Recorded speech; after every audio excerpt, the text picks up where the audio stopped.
Hi everyone, अगर आप भी क्लास 10 के स्टूडेंट हो और इस बार 2025 में फाइनल एग्ज़ाम देने जा रहे हो तो ये वीडियो आपके लिए काफ़ी इम्पोर्टेंट साबित होने वाला है। आज की इस वीडियो में हम लोग देखने वाले हैं क्लास 10 हिंदी के टॉप वीवीआई ऑब्जेक्टिव क्वेश्चन, जो कि 17 फरवरी को होने वाला हिंदी का एग्ज़ाम में आपका यहाँ से काफ़ी ज़्यादा प्रश्न आपका एग्ज़ाम में लड़ने वाला है इस वीडियो से। तो बने रहे वीडियो के लास्ट तक। अगर आप चैनल पर नए हैं तो चैनल को जरूर सब्सक्राइब करें। तो चलिए क्लास को स्टार्ट करते हैं। हम लोग उसी प्रश्न को देखेंगे जो आपका इम्पोर्टेंट है एग्ज़ाम के दृष्टि से, ठीक है। तो हम लोग सभी चैप्टर के जो इम्पोर्टेंट सब ऑब्जेक्टिव है उसी को हम लोग करने वाले हैं, ठीक है। तो चलिए स्टार्ट करते हैं। देखिए, हमारा जो पहला प्रश्न कहता है कि मराठी भाषा का लिपि कौन सी है। मराठी भाषा का लिपि कौन सी है? ब्राह्मी लिपि है, नदी नागरी लिपि है, या देवनागरी है, या फिर मराठी लिपि है, ठीक है। तो मराठी भाषा जो है ना वो आपका देवनागरी लिपि के अंतर्गत आता है, ठीक है। देवनागरी लिपि के अंतर्गत आता है। ऑप्शन नंबर सी हो जाएगा इसका राइट आंसर, ठीक है। और ये प्रश्न आपका देवनागरी लिपि से रिलेटेड का है, ठीक है। नागरी लिपि चैप्टर से है प्रश्न, ठीक है। देखिए, नेक्स्ट कहता है कि टकसाल का संबंध है। टकसाल का संबंध किससे है? टकसाल का संबंध है आपका सिक्कों से, ठीक है। सिक्को ऑप्शन नंबर ए हो जाएगा इसका राइट आंसर। आज की क्लास थोड़ा फास्ट चलेगा, ठीक है। और हम लोग सिर्फ क्वेश्चन और आंसर को ही ध्यान में देखते हुए, ठीक है। देखिए, नेक्स्ट कहता है 3 नंबर प्रश्न कहता है कि श्रवण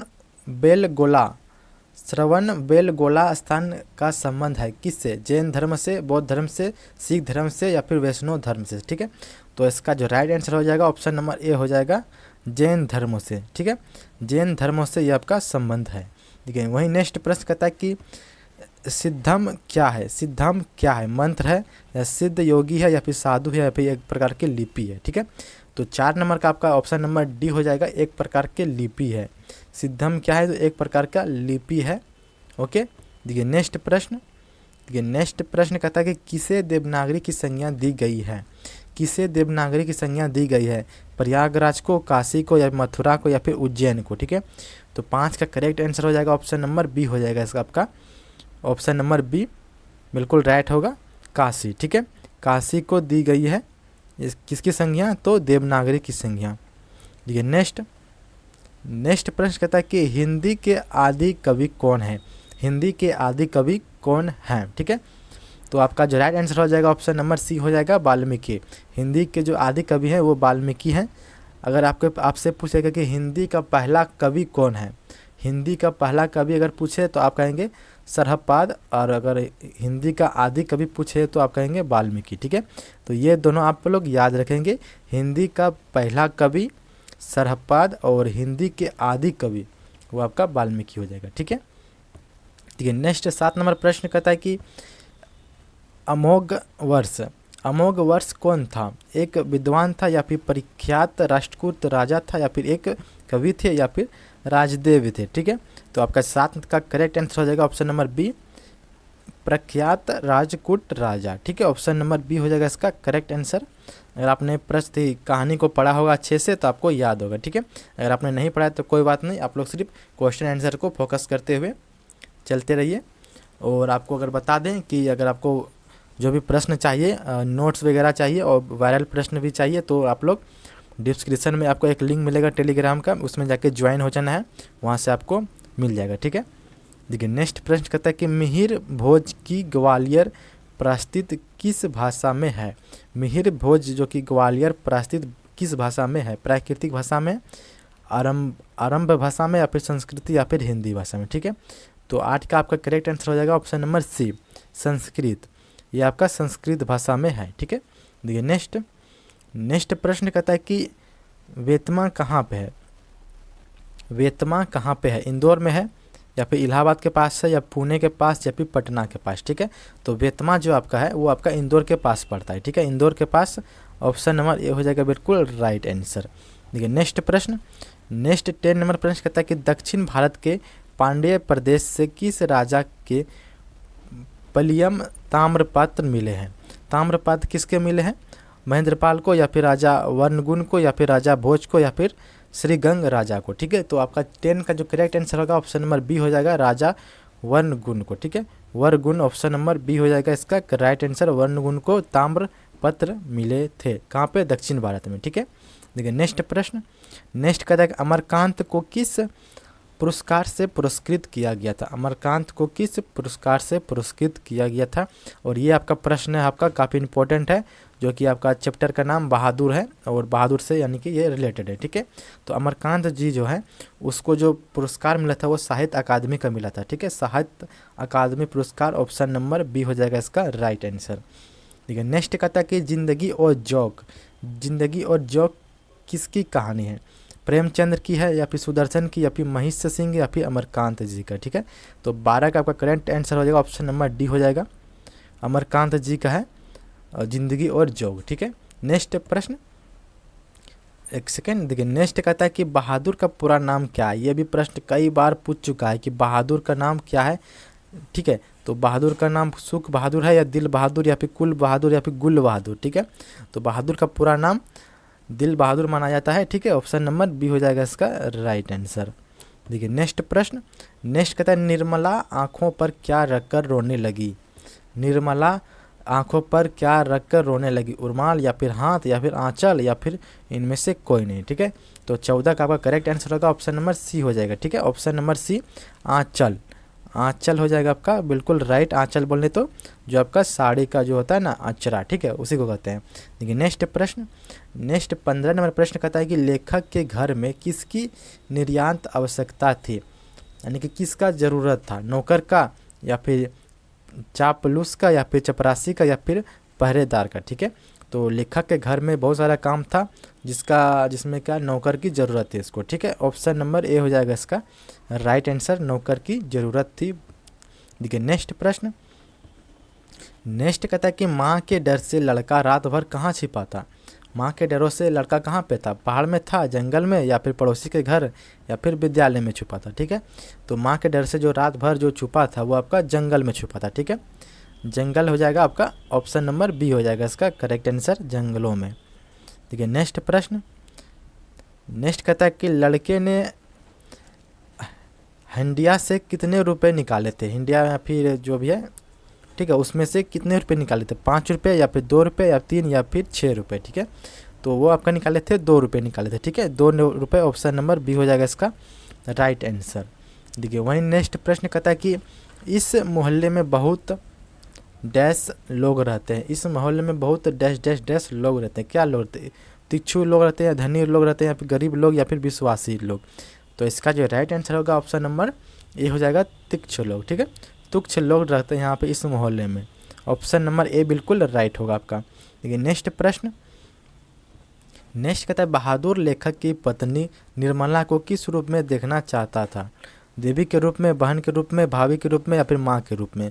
तो आपका राइट आंसर होगा ऑप्शन नंबर डी हो जाएगा, माँ के रूप में देखना चाहता था, ऑप्शन नंबर डी बिल्कुल आपका करेक्ट होगा। देखिए नेक्स्ट प्रश्न, नेक्स्ट कहता है बहादुर पर कितने रुपये की चोरी का एग्ज़ाम लगा था। तो उन्होंने 2 रुपया चुराए थे, लेकिन चोरी का एग्ज़ाम था उसके ऊपर 11 रुपया का। ठीक है, ऑप्शन नंबर बी हो जाएगा इसका करेक्ट। नेक्स्ट देखिए, नेक्स्ट कहता है कि निराला की साहित्य साधना के रचनाकार हैं। निराला की साहित्य साधनाकार के रचनाकार हैं कौन, रामधारी सिंह दिनकर, शिव पूजन सहाय, अशोक वाजपेयी या फिर रामविलास शर्मा। ठीक है, तो 21 का आपका जो राइट आंसर होगा ऑप्शन नंबर डी हो जाएगा, रामविलास शर्मा। ठीक है, Ramvilas Sharma option number D बिल्कुल आपका राइट हो जाएगा। देखिए नेक्स्ट प्रश्न, नेक्स्ट कहता है कि किन लोगों के लिए साहित्य की परंपरा का ज्ञान सबसे आवश्यक है। जो लोग लकीर के फ़कीर हैं या फिर जो रूढ़िवादी है या फिर जो साहित्य में युग परिवर्तन करना चाहते हैं या फिर जो साहित्यकार बनना चाहते हैं। ठीक है, तो 22 का जो आपका करेक्ट आंसर होगा ऑप्शन नंबर सी हो जाएगा। ठीक है, ऑप्शन नंबर सी, जो साहित्य के युग में परिवर्तन करना चाहता है, ऑप्शन नंबर सी, उसके लिए साहित्य परंपरा का ज्ञान आवश्यक है। क्योंकि अगर आप साहित्य में परिवर्तन करना चाहेंगे तो आपको साहित्य का ज्ञान भी होना ज़रूरी है। ठीक है, तभी आप परिवर्तन कुछ चेंज कर सकते हैं। देखिए नेक्स्ट प्रश्न, देखिए ये आपका प्रश्न जो आपका है ये आपका परंपरा का यानी कि जो मूल्यांकन चैप्टर से है। ठीक है, तो देखिए नेक्स्ट कहता है कि साहित्य सापेक्ष रूप होता है। साहित्य सापेक्ष रूप होता है, क्या होता है, तो ये आपका होता है स्वाधीन होता है। ठीक है, स्वाधीन ऑप्शन नंबर बी हो जाएगा इसका राइट आंसर, स्वाधीन होता है साहित्य का सापेक्ष रूप। ठीक है, देखिए नेक्स्ट प्रश्न, 24 नंबर प्रश्न कहता है कि साहित्य के निर्माण में किनकी भूमिका निर्णायक है। साहित्य के निर्माण में किनकी भूमिका निर्णायक है। तो इसका जो राइट आंसर होगा ऑप्शन नंबर ए हो जाएगा प्रतिभाशाली मनुष्यों की। प्रतिभाशाली मनुष्यों का भूमिका निर्णायक है। ठीक है, किसके क्षेत्र में, तो साहित्य के क्षेत्र में, साहित्य के निर्माण में। ठीक है, नेक्स्ट देखते हैं प्रश्न। देखिए नेक्स्ट कहता है कि अभिच्छन्न का शब्द अर्थ है, शब्दार्थिक अर्थ है। ठीक है, अभिच्छन्न का शब्दार्थिक अर्थ है क्या है।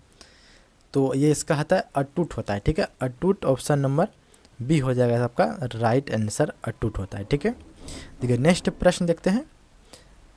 नेक्स्ट कहता है कौन सा ऐसा गुलाम देश था जिसकी सभ्यता ने पूरे यूरोप को प्रभावित किया। ऐसा कौन सा गुलाम देश था जिसकी सभ्यता यानी कि जो संस्कृति सभ्यता होता है वो पूरे यूरोप के देशों को प्रभावित किया था। भारत की सभ्यता या फिर अमेरिका की या फिर दक्षिण अफ्रीका की या फिर एथेंस की। ठीक है, तो ये भी प्रश्न आपका इम्पोर्टेंट है और कई बार आया है और इस बार भी आने का काफ़ी ज़्यादा चांस है। ठीक है, तो इसका राइट आंसर हो जाएगा ऑप्शन नंबर डी हो जाएगा आपका एथेंस का। ठीक है, एथेंस हो जाएगा आपका बिल्कुल राइट। देखिए नेक्स्ट प्रश्न। नेक्स्ट कहता है कि आदिम का अर्थ है, आदिम का अर्थ क्या होता है बताइए। आदिम का अर्थ होता है अंत प्राचीन। ठीक है, अंत प्राचीन ऑप्शन नंबर बी हो जाएगा आपका right answer, option number B अति प्राचीन, सॉरी, यानी कि बहुत पुराना चीज़ को आदिम कहते हैं। ठीक है, देखिए नेक्स्ट प्रश्न। नेक्स्ट कहता है किस वर्ष की क्रांति के बाद रूस और गैर रूसी जाति के आपसी में बहुत बड़ा परिवर्तन हुआ था। ऐसा कौन सी क्रांति हुआ था जिसके बाद रूसी और गैर रूसी जातियों में आपसी में बहुत बड़ा परिवर्तन हुआ था। ठीक है, तो ये जो आपका हुआ था क्रांति, ये आपका 1917 के क्रांति के बाद हुआ था। ठीक है, 1917 के रूसी क्रांति के बाद हुआ था ऐसा। ऑप्शन नंबर सी बिल्कुल आपका करेक्ट होगा। नेक्स्ट प्रश्न देखिए। नेक्स्ट कहता है कि सभ्यता का हर स्तर क्या नहीं होता है। सभ्यता का हर स्तर क्या नहीं होता है। धर्म युद्ध होता है, कर्म युद्ध होता है, या फिर वर्ग युद्ध, या फिर द्वंद्व वय युद्ध। ठीक है, तो आपका जो करेक्ट आंसर होगा 29 का ऑप्शन नंबर सी हो जाएगा वर्ग युद्ध। यानी सभ्यता का हर स्तर यानी कि वर्ग युग नहीं होता है। ठीक है, ऑप्शन नंबर सी आपका बिल्कुल राइट हो जाएगा इसका। नेक्स्ट प्रश्न। नेक्स्ट कहता है शर्मा जी के पुरस्कार की राशि किसे दान स्वरूप में दिया। ठीक है, जो शर्मा जी के पुरस्कार की राशि है वो किसे दान के रूप में दिया था। ठीक है, गरीबों को, बेरोजगारों को, भारत सरकार को, या फिर राज्य सरकार को। ठीक है, तो 30 का आपका करेक्ट आंसर होगा ऑप्शन नंबर बी हो जाएगा, सॉरी सी हो जाएगा भारत सरकार को। ठीक है, भारत सरकार को इसके पुरस्कार की जो राशि थी वो दे दिया गया था। ठीक है, देखिए नेक्स्ट प्रश्न। नेक्स्ट कहता है कि इनमें कौन पंडित बिरजू महाराज की शिष्या नहीं थी। इनमें कौन पंडित बिरजू महाराज की शिष्या नहीं थी। ये प्रश्न आपका चैप्टर का नाम है जीत जीत में निखरता हूँ। ठीक है, उसी चैप्टर से ये प्रश्न आपका है। ठीक है, तो इसमें से जो आपका शिष्या नहीं पूछ रहे हैं ना, तो नहीं हो जाएगा आपका अनुराधा। ठीक है, और ये तीनों आपका इसका शिष्या थी। ठीक है, रश्मि वाजपेयी जी आपका सबसे पहला शिष्या थी, और बाकी में दुर्गा और सरस्वती ये भी शिष्या बन गई थी, लेकिन आपका जो अनुराधा है ये आपका शिष्या नहीं थी। ठीक है, ऑप्शन नंबर बी हो जाएगा इसका राइट आंसर। नेक्स्ट प्रश्न कहता है कि बिरजू पंडित महाराज का जन्म कहाँ पे हुआ था। पंडित बिरजू महाराज जी का जन्म कहाँ पे हुआ था। ठीक है, इलाहाबाद में, लखनऊ में, या फिर कानपुर, या फिर पटना। तो आपका करेक्ट आंसर होगा ऑप्शन नंबर बी हो जाएगा लखनऊ। लखनऊ बिल्कुल राइट होगा, लखनऊ में इसका जन्म हुआ था। ठीक है, देखिए नेक्स्ट प्रश्न कहता है कि पंडित बिरजू महाराज की गुरुवाइन कौन थी। ठीक है, गुरुवाइन मतलब होता है कि जो, यानी कि आप लोग जैसे बोलते हैं ना कि मैडम, ठीक है ना, टीचर, तो वो कौन थी गुरुवाइन। गुरु होता है जो पुरुष होता है और गुरुवाइन वो जो महिला होता है। ठीक है, तो पंडित बिरजू महाराज की जो गुरुवाइन थी वह कौन थी, तो उनकी माँ खुद थी। ठीक है, उनकी माँ, ऑप्शन नंबर ए हो जाएगा इसका राइट आंसर, क्योंकि उसकी माँ ही सबसे पहला टीचर होता है हर बच्चे का। ठीक है, देखिए नेक्स्ट प्रश्न कहता है बिरजू महाराज को संगीत नाटक अकादमी पुरस्कार कब प्राप्त हुआ। ये आपका काफ़ी इम्पोर्टेंट है। ठीक है, कि बिरजू महाराज को संगीत नाटक अकादमी का पुरस्कार कब मिला था। ठीक है, तो ये आपका मिला था 1965 में। ठीक है, 1965 ऑप्शन नंबर ए हो जाएगा इसका राइट आंसर, 1965 ईस्वी को मिला था। ठीक है, नेक्स्ट प्रश्न। देखिए नेक्स्ट कहता है कि पंडित बिरजू महाराज का जन्म कब हुआ था, कब हुआ था और कहाँ पे हुआ था, ये दोनों आप लोग याद रखेंगे। कब हुआ था तो 4 फरवरी 1938 को, ठीक है, 4 फरवरी 1938 को। कहाँ पे, तो आप कहेंगे लखनऊ में, ठीक है। देखिए नेक्स्ट प्रश्न, नेक्स्ट कहता है कि बिरजू महाराज का प्रारंभिक नृत्य शिक्षा किससे प्राप्त हुई। नृत्य में बोले तो जो नाच करता है उसका शिक्षा किससे प्राप्त हुआ था, पिताजी से, माताजी से, या फिर कपिला जी से, या फिर इनमें से सभी से, ठीक है। तो 36 का आपका करेक्ट आंसर होगा ऑप्शन नंबर सी हो जाएगा आपका, कपिला जी से। ऑप्शन नंबर सी आपका कपिला जी हो जाएगा। कपिला जी ने बिरजू महाराज जी को यानी कि सिखाया था शुरू में नृत्य का शिक्षा, ठीक है। देखिए नेक्स्ट प्रश्न, नेक्स्ट कहता है कि किस उम्र में बिरजू महाराज नृत्य कला में पारंगत हो गया था, यानी कि नृत्य कला बोले तो इसमें वो लग गए थे, ठीक है। तो ये आपका लग गए थे 8 साल की उम्र में, 8 साल की उम्र में ये नृत्य कला में मग्न हो गए थे, मतलब कि भिड़ गए थे वो, जो कि नृत्य कला होता है आपका डांस वगैरह में, ठीक है। देखिए नेक्स्ट प्रश्न, नेक्स्ट कहता है बिरजू महाराज के पिता क्या थे। बिरजू महाराज के जो पिता थे वो क्या थे, प्रसिद्ध संगीतकार थे, गाना गाते थे, या फिर प्रसिद्ध नाटककार थे, या फिर प्रसिद्ध कला प्रेमी थे, या फिर प्रसिद्ध यानी कि नृत्यकी थे, ठीक है। नर्तकी बोले तो नचनिया बोलते हैं इसको, या फिर जो नची जो भी मतलब नाचते वगैरह है ना उसी को बोलते हैं, ठीक है। तो ऑप्शन नंबर डी हो जाएगा इसका राइट आंसर कि प्रसिद्ध नृत्यकी थे, ठीक है। तो बिरजू महाराज के पिता भी यानी कि नाचते थे और बिरजू महाराज भी वही काम करते थे, यानी वो भी नाचने का काम करते थे, ठीक है। देखिए 39 कहता है कि बिरजू महाराज की पहली शिष्या कौन थी। आपसे पूछेगा कि कौन शिष्या नहीं थी, तो अनुराधा शिष्या नहीं थी, और पहली शिक्षा आपका रेशमी हो जाएगा, ठीक है। रेशमी ऑप्शन नंबर सी हो जाएगा इसका करेक्ट आंसर। देखिए वहीं नेक्स्ट प्रश्न कहता है कि बिरजू महाराज को संगीत भारतीय से जोड़ने में किनका योगदान था। ये आपका काफ़ी इम्पोर्टेंट प्रश्न है कि बिरजू महाराज को संगीत भारतीय में जोड़ने का जो कि योगदान है वो किसका था, माताजी का, पिताजी का, या फिर कपिला जी का, या फिर इनमें से किसी का नहीं। तो आपका जो राइट आंसर होगा ऑप्शन नंबर सी हो जाएगा कपिला जी, ठीक है। कपिला जी उनका प्रारंभिक गुरु भी थे और उन्हीं ने क्या किया था, तो संगीत भारतीय से जोड़ने का भी योगदान दिया था, ठीक है। ऑप्शन नंबर सी हो जाएगा इसका करेक्ट आंसर। तो मिलते हैं नेक्स्ट वीडियो में। अगर आपको ये वीडियो अच्छा लगा है तो आप लोग एक लाइक, प्यारा सा लाइक, एक कमेंट भी ज़रूर कीजिएगा और सब्सक्राइब भी ज़रूर कीजिएगा, क्योंकि आपका सब्सक्राइब करने का कोई पैसा नहीं लगता है, फ्री में होता है, ठीक है। आपको सिर्फ 1 सेकंड लगेगा सब्सक्राइब करने में, ठीक है। तो आप लोग सब्सक्राइब करके ही जाना। मिलते हैं नेक्स्ट पार्ट में लेके, इसका ही दूसरा पार्ट वीडियो में आप लोग ज़रूर देखिएगा, ठीक है।